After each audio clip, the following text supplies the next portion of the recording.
G'day, this is Chris Savage from RL Ministries in Australia, welcoming you to this session of the book of Jeremiah. I pray that it will be of benefit to you and help you in your Christian growth. Thank you for coming along. So thanks for coming along. We're into the last session of the book of Jeremiah, sessions 37. We're going to be looking at chapter 52, verses 17 to 34. And in the last session, last year, we looked at the sacking of the city, the burning of the city. Now we're going to look at the sacking of the temple. We're looking at this in verses 17 to 23. Earlier on, we learned that the temple was burned, but before the temple was burned, it was actually plundered. It was sacked, took everything out of it. Here we go, verse 17. And the pillars of brass that were in the house of Jehovah, and the bases and the brazen sea that were in the house of Jehovah, did the Chaldeans break in pieces and carried all the brass of them to Babylon. The pots also and the shovels and the snuffers and the basins and the spoons and all the vessels of brass wherewith they ministered took they away. And the cups and the fire pans and the basins and the pots and the candlesticks and the spoons and the bowls, that which was of gold in gold and that which was of silver in silver, the captain of the guard took away. Now, in verse 17, we see that these things were broken in pieces and carried into Babylon. First of all, this included the pillars of brass that were in the house of Jehovah. These pillars of brass were mentioned back in 1 Kings chapter 7, verses 15 to 22. Now, they had two different names, these pillars. The first was called Yakim, which means you shall establish. The second was called Boaz, which means in its strength. And you bang these two together, the two phrases together, it means he shall establish in his strength. Second thing here now, he tells us about their bases, and these are mentioned in 1 Kings 7, 27 to 37. Third, we see the brazen sea that was in the house of Jehovah. The brazen sea is mentioned in 1 Kings 7, 22 to 26. These are the parallel passages. It was 15 feet in diameter. That's about 4 point something meters, 4.5 meters in diameter. And what happened to these things? Well, these things were all broken in pieces, and all the brass was carried to Babylon. Brass or bronze. Brass is what it says in the scriptures, but it was more coppery, bronzy things. Anyway, here we go. Yeah. Yeah. Verse 18 deals with the vessels of brass, and these vessels of brass are mentioned in 1 Kings 7, verses 40 to 56. These vessels of brass were vessels used by the priests for the purpose of ministering. These included 5 things. First of all, we had the pots. These pots were used for the removal of fat and ashes from the sacrifices. The shovels were used to remove the ashes from the altar to the pot. The snuffers or the trimmers, these were used to trim the wicks of the lamps. And we had the basins. Now, these basins were used, they collected the blood, and then they would throw the blood at the base of the altar. And we had the spoons or the ladles for the burning of incense. All of these were also taken away into Babylon. Now, in verse 19, he deals specifically with the vessels of gold or silver. Now, these gold and silver vessels are also mentioned in 1 Kings 7, 48 to 51. These were also taken away by the captain of the guard. Now, several things are mentioned there. First of all, cups. Now, the cups were also mentioned back in Exodus 12:22. They were small bowls for holding the blood of the sacrifice. And we had the fire pans. These were used for carrying live coals to and from the altar. And then we had the basins, then we had the pots, candlesticks. Actually, they didn't have candlesticks back then. They were lampstands. Then we had spoons, and then we had the bowls. Now, these were the libation bowls for the table of showbread, which were mentioned back in Exodus 25, verse 29. Exodus 25, 29. So that which was gold was taken away. That which was silver was also taken away. In verse 20, the two pillars, the one sea and the 12 brazen bulls that were under the bases, which King Solomon had made for the house of Jehovah. The brass of all these vessels was without weight. Now, so that we see here that the brass of the vessels was without weight according to verse 20. Now, why are they telling us this? Because there was an incredible amount of brass. The items made of brass included, first of all, the two pillars, which we mentioned earlier. Second, the one sea. It was also mentioned in 1 Kings 7, verse 44.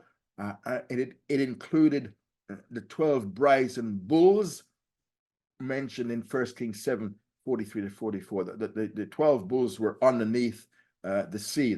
The sea rested on top of the 12 bulls. I've got an image shortly. I'll show you. I didn't add it to yours because I added it this morning. Yeah, these were things that Solomon had made for the house of Jehovah. However, what we do know is, remember back in earlier on, some of these had to be newer replacements because some of the things were taken away to Assyria by a guy called Tiglath-Pileser III. We see that back in 2 Kings 16, verses 17 to 18. So he took some of these things away earlier on when the Assyrian Empire were at its peak. In verse 21 and 23, here we go. This is some more details on the pillar of brass. And as for the pillars, the height of the one pillar was 18 cubits, and a line of 12 cubits did compass it. And the thickness thereof was 4 fingers, and it was hollow. And a capital of brass was upon it, and the height of the one capital was 5 cubits, with network and pomegranates upon the capital round about, all of brass. And the second pillar also had like unto these, and pomegranates. And there were 96 pomegranates on the sides. All the pomegranates were 100 upon the network round about. I'll just give you a quick, right. So see here we have the two pillars, Jachin and Boaz at the front, at the door. And we have the molten sea, which is sitting on top of the 12 bulls, and we have the lavers and bases there. So that's just gives you a bit of a pictorial of Solomon's temple. Now we see the measurements given here in verse 21. The height is 18 cubits, which means it's 27 feet or 8.2 meters high. Their roundness, the circumference is 12 cubits or 18 feet, 5.5 meters roughly round it.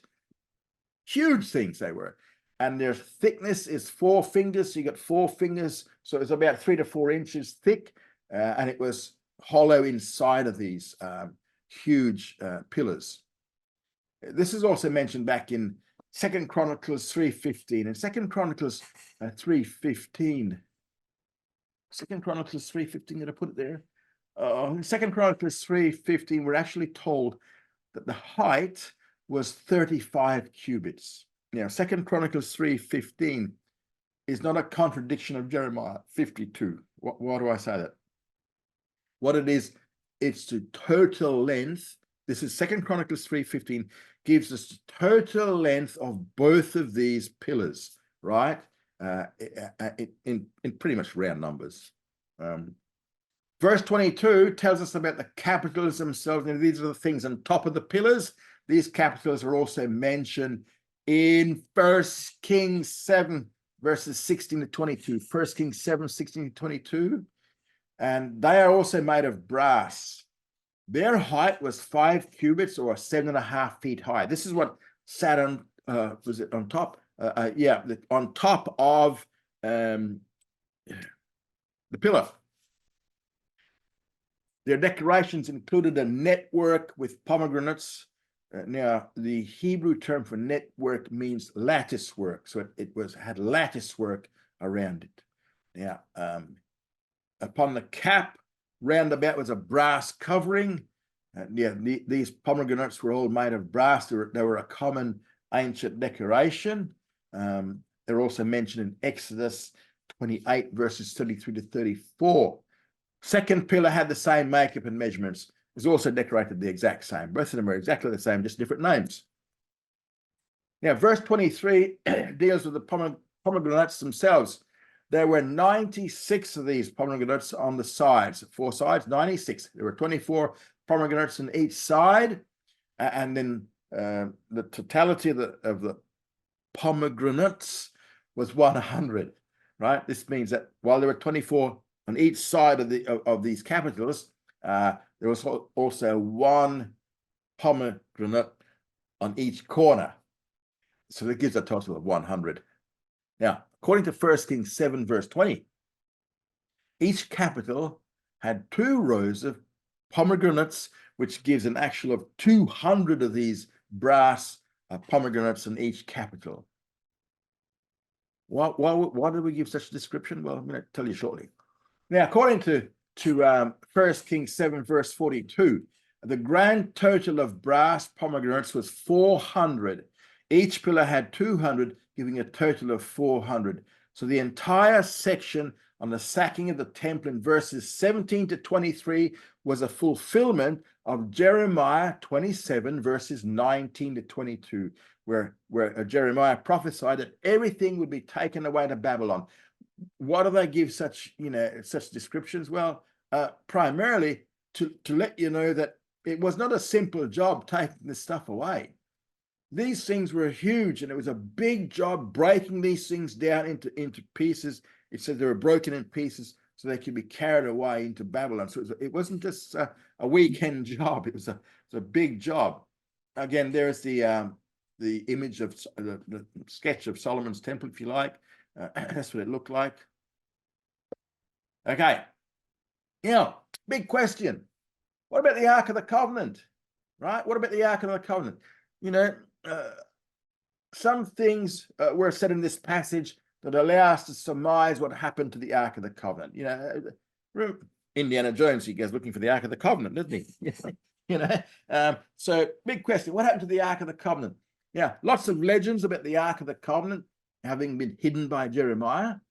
And in fact, some archaeologists today are still searching for the Ark of the Covenant. Indy Jones found it, though. This is all actually foolishness. Why? Because if Jeremiah did hide the ark, the Bible would have said something about it, but nothing is mentioned about it. Also, there were people still living when the new temple was rebuilt 70 years later. Remember that when we see them, they were weeping because it was so small compared to Solomon's temple.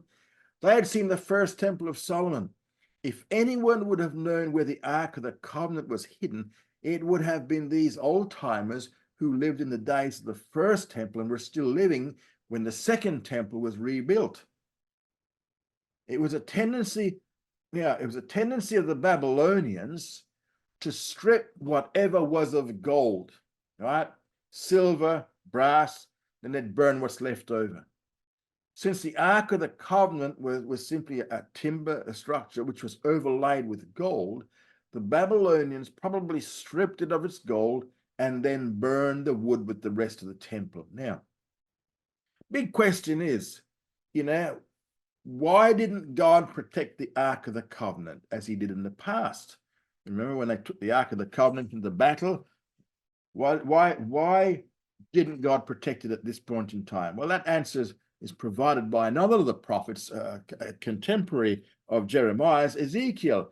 Ezekiel points out in chapters 8 to 11 of his book, which is what we're covering on a Thursday night here, that by this time when Nebuchadnezzar has come down into the land and the Babylonians are sacking the land, by this time the Shekinah glory, which was the manifest presence of God, which is over the ark, had departed from Israel.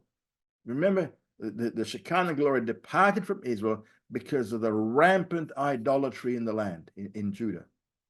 So this signified, when the Shekinah glory departed, this signified that God's divine protection of Israel had been removed.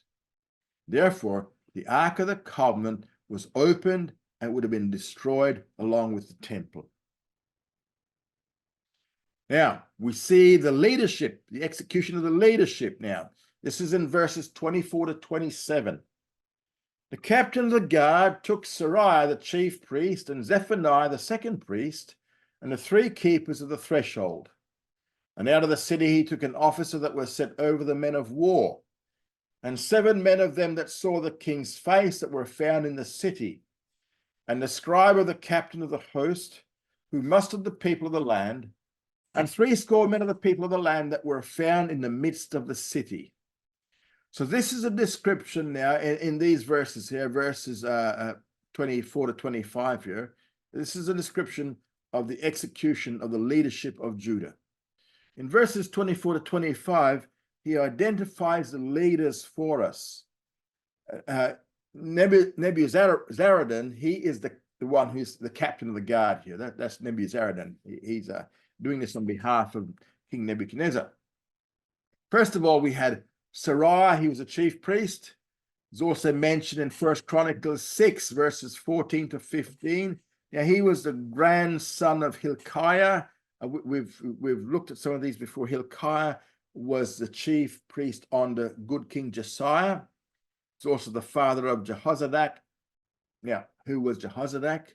Jehozadak was the father of Joshua, the priest mentioned in Ezra 5:2 and Haggai 1:1. He was the priest at the time of the rebuilding of the temple under Ezra and Nehemiah. Now, Seraiah was also executed this time along with Zephyr. Was it Zephyr? Where is he? Zephaniah. Yeah. Now, so we see, secondly, so we got Seraiah, now we got Zephaniah as the second priest. He was mentioned in Jeremiah 29, 24, 32, and 37, verse 3. He was also executed. Now, along with the chief priest and the assistant priest, 3 keepers of the threshold were also killed. Now, one of the 3 keepers of the threshold was a man called Maaseiah. He was the son of Shallum, which we saw back in Jeremiah 35, verse 4. I know you all remember this because, you know, we've got such good memories. But Jeremiah 35:4 mentions him. The keepers of the threshold, they had the responsibility over the financial affairs of the temple, right? So their responsibilities in regards to this are found in 2 Kings chapter 12, verses 9 to 16. 2 Kings, it's on your screen there. 22, 3 to 7, and 23, verse 4.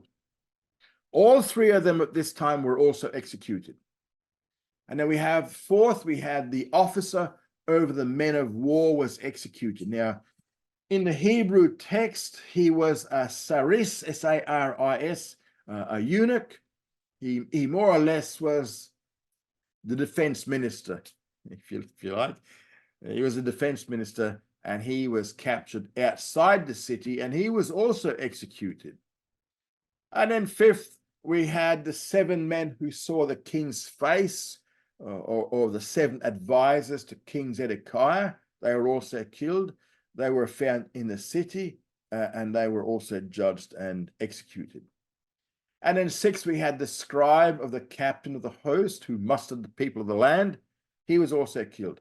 Now, what was he? He was actually the, as it were, the secretary under the commander-in-chief. He was responsible for personnel at the king's palace. Now, so far, all the men who were rounded up held key positions in the government of Judah. So Nebuzaradan, under the direction of Nebuchadnezzar, has executed the religious and military leaders. And then the 7th group that we see executed, it says, 70 men of the people of the land that were found in the midst of the city, these were also killed. So these were chosen arbitrarily. Hebrew term here is Am Haaretz. So these were the common people found in the land. And these 60 common people were captured in Jerusalem. So 60 of the people captured in Jerusalem were chosen as representatives of the masses, and they then served as an example to the rest of the population, and they too were slaughtered. Yeah, as we saw earlier on, the residents of Jerusalem were treated more severely than the residents outside Jerusalem. The poorest of Jerusalem went into captivity, while the poorest outside Jerusalem did not go into captivity. These 60 citizens of Jerusalem were now executed at this time. And then we see in verse 26 and 27, and Nebuzaradan, the captain of the guard, took them and brought them to the king of Babylon to Riblah. And the king of Babylon smote them and put them to death at Riblah in the land of Hamath. So Judah was carried away captive out of his land. Okay, now, verse 26 deals with the sentence itself. Nebuzaradan, the captain of the guard, took them and brought them to the king of Babylon in a place called Riblah. Now, if you cast your mind back, Zedekiah was also sentenced in Riblah. So were all these others. That was the Riblah was the setting off point into exile. In the first part of verse 27, we see their execution. King of Babylon, it says he smote them. Now, the meaning of smiting here might actually include that they were tortured, or they were flogged, or they were being quartered or tortured as they were put to death. So it wasn't just a simple death. It was a painful death. And just as Zedekiah, they were put to death in Riblah in the land of Hamath. And then we see in second part of verse 27, we see the finale. It says, Judah was carried away out of its land. So now the 70 years of Babylonian captivity had now begun. In verses 28 to 30, we see the deportation to Babylon. This is the people, verse 28, this is the people whom Nebuchadnezzar carried away captive. In the 7th year, 3,000 Jews and 23. In the 18th year of Nebuchadnezzar, he carried away captive from Jerusalem 832 persons. So in the first part of 28, we see the introductory statement. These are the people whom Nebuchadnezzar carried away captive. Verses 28 to 30, 28, second part of 28, the first part of 30 provides a breakdown of these three deportations. Now, from other passages in Jeremiah, it's known that the first deportation occurred round about 606, 605 BC. The first one. Yeah. Remember, that's when Daniel went away. According to the Babylonian reckoning of time, it was 604 BC, because the Babylonian reckoning of time is different to the Jewish reckoning of time. The Babylonians, how they reckon time, they actually omitted the first partial year of a king's reign, and they consequently began counting the regnal years of Nebuchadnezzar from the new year of 604 BC. That's why they say it is 604 BC. Now, first of all, the 7th year, this we see, this is verse 28b.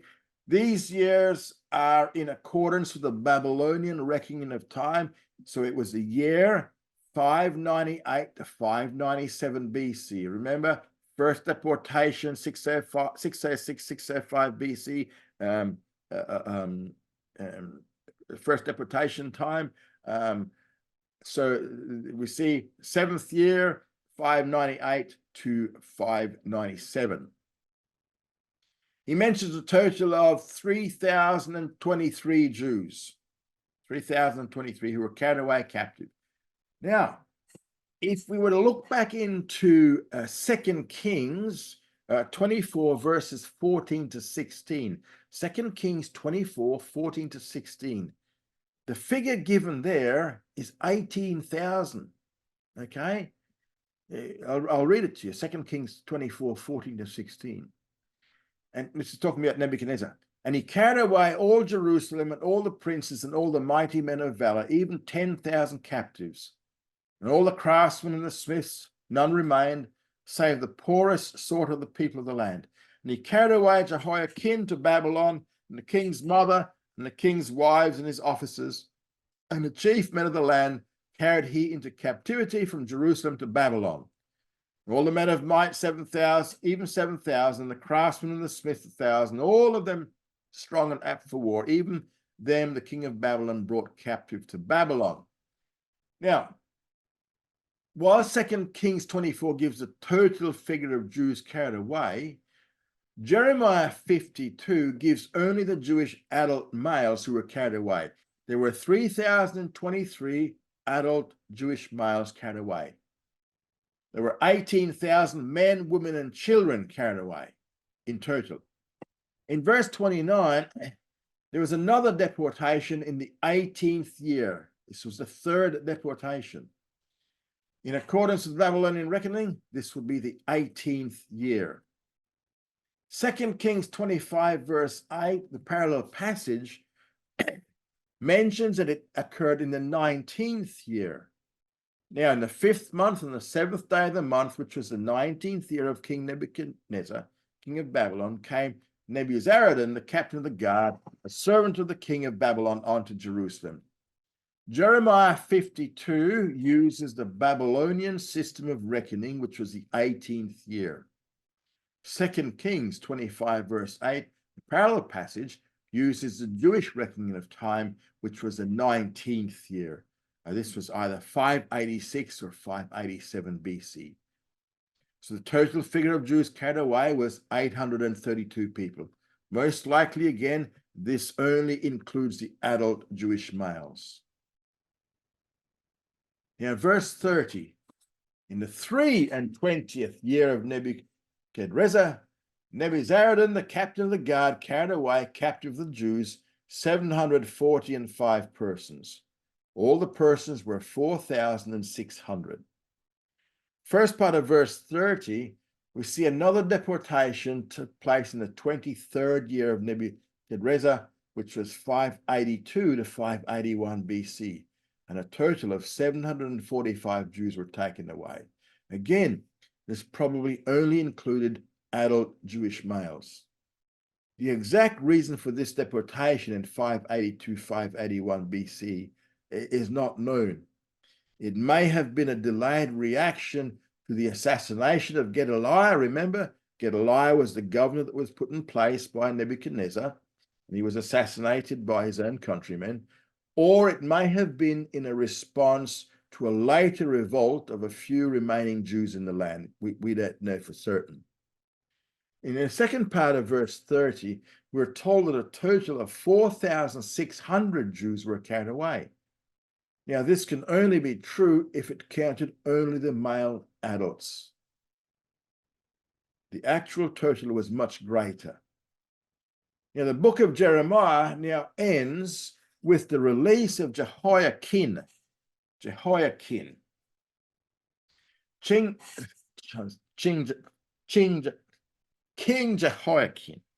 King Jehoiakim, also known as Jeconiah or Coniah, he was imprisoned in Babylon as a result of his father Jehoiakim's rebellion against Nebuchadnezzar. He himself did not participate in this rebellion. When the Babylonians invaded Judah, his father died, and as a punishment for the royal throne, Jehoiakim, his son, was taken into captivity in his place.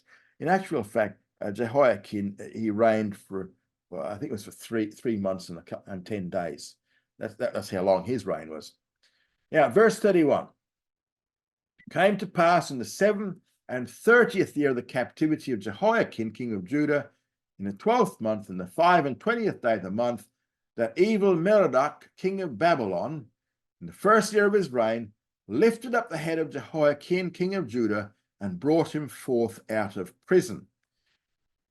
The date is given in verse 31, first part, as the 37th year of the captivity of Jehoiakim, which was 561 BC.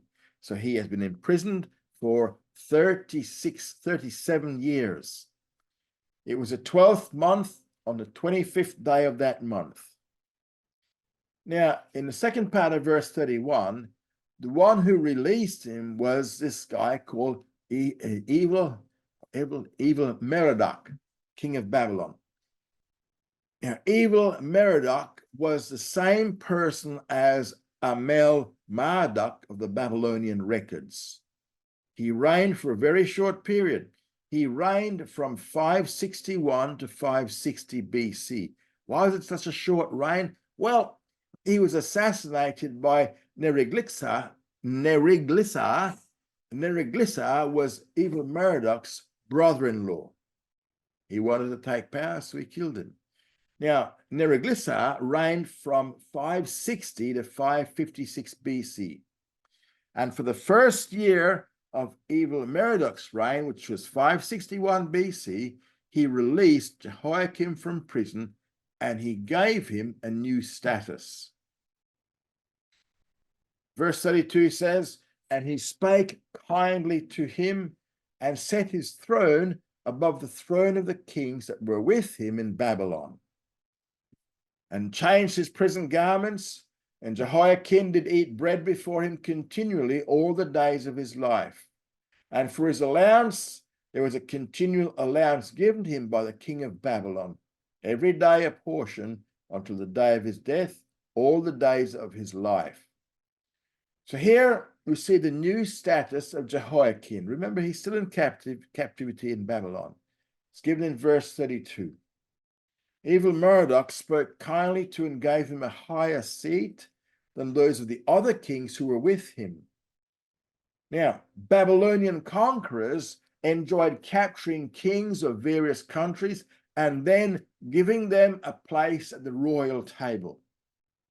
So this was a constant, visible witness that the king of Babylon was the greatest of the kings. He was then the king of kings. Now, Jehoiakim was released from prison and he was given a seat at the king's table above the other subject kings. He was given a special status in that his seat was above the seats of the other captured kings before the Babylonian monarch. And in verse 33 tells us of the king's provisions given to him. First, he changed his prison garments. Second, he ate bread before him all the days of his life. If Jehoiakim lived past the reign of evil Merodach, then he continued in that same status with the other kings of Babylon. Third, he had a favored status throughout the subsequent kings of Babylon. This was very clear. In verse 34, we're told about his allowance. There was a regular allowance given to him by the king of Babylon, and a portion was given to him for each day for the rest of his life. And with that, the book of Jeremiah comes to an end. Now, there are some archaeological verifications regarding verses 31 to 34 dealing with the release of Jehoiakim. First, the archaeological expedition of the Ishtar Gate in the city of Babylon, which was a chief gate, they found various handles of jars with inscriptions on them. Now, one of these inscriptions read, "Yokin, king of Judah and his sons." Now, Yokin is Babylonian for Jehoiakim. Jehoiakim had 5 sons.